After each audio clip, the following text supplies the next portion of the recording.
রাজধানীর বারিধারা থেকে যোগ দিচ্ছেন সহকর্মী বাবু কামরুজ্জামান। বাবু, কেমন আছেন এই এলাকার মানুষ আর নাগরিক সুবিধা নিয়ে তাদের অভিযোগগুলোই বাকি?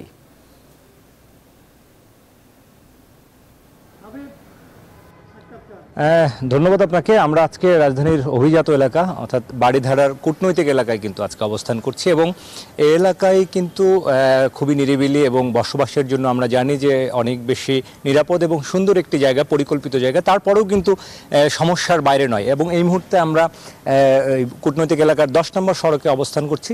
এই সড়কটিতেও কিন্তু গত 2 মাস ধরে এখানে কাজ চলছে, অর্থাৎ সংস্কার কাজ চলছে, মেরামত কাজ চলছে। এখানকার স্থানীয় মানুষের সাথে আমরা কথা বলেছি।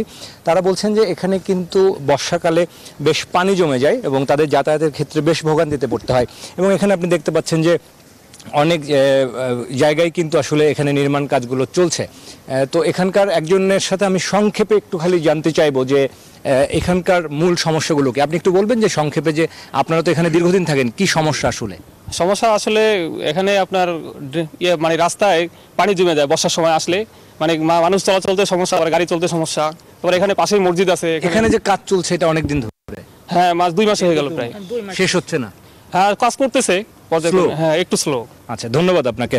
মামুন, যেমন শুনছিলেন যে এলাকার অনেকের সাথে আমরা আসলে কথা বলেছি, এখানে কাজ চলছে খুব ধীর গতিতে এবং কাজের মান নিয়েও তাদের আসলে অনেক রকম অনুযোগ রয়েছে এবং তারা আশা করছেন যে দ্রুত সময়ের মধ্যে এই কাজ শেষ করবেন, এই দুর্ভোগগুলো কমে আসবে। ফিরতে চাই আপনার কাছে।